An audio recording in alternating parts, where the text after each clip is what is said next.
SSC মামলায় বড় জয় রাজ্যের, তবে পরীক্ষায় বসতে পারবে না চিহ্নিত অযোগ্যরা।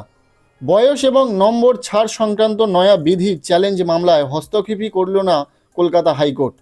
তবে সিঙ্গেল ও ডিভিশন বেঞ্চের নির্দেশ মোতাবেক পরীক্ষায় বসতে পারবে না চিহ্নিত অযোগ্যরা।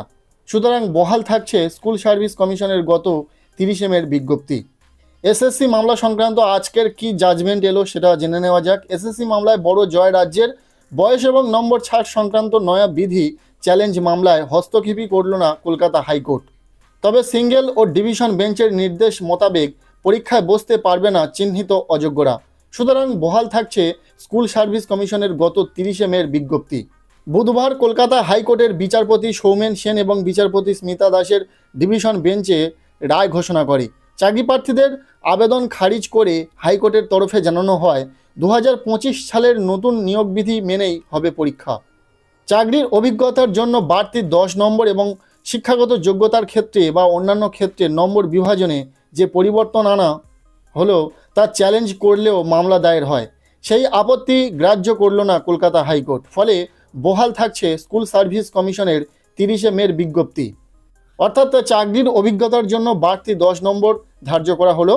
যে সমস্ত চাকরি প্রার্থী ছিল যারা এত বছর চাকরি করে আসছিল তাদের চাকরির অভিজ্ঞতার জন্য 10 নম্বর ধার্য করা হলো। এছাড়া নতুন বিজ্ঞপ্তি অনুযায়ী নিয়োগ প্রক্রিয়া চালিয়ে যেতে এসএসসির আর কোনো অসুবিধা থাকলো না। যদিও আগের নির্দেশ অনুযায়ী চিহ্নিত অযোগ্যরা এই নিয়োগ প্রক্রিয়ায় অংশগ্রহণ করতে পারবে না। উল্লেখ্য, সুপ্রিম কোর্টের নির্দেশে 25,752 জন শিক্ষক শিক্ষাকর্মীদের চাকরি বাতিল হয়। একই সঙ্গে সুপ্রিম কোর্ট নির্দেশ দিয়েছিল চাকরিহারা শিক্ষকদের নতুন করে নিয়োগ প্রক্রিয়ায় বসতে হবে। পরীক্ষার ব্যবস্থা করতে হবে এসএসসিকে, তবে চিহ্নিত অযোগ্যরা পরীক্ষায় অংশ নিতে পারবেন না।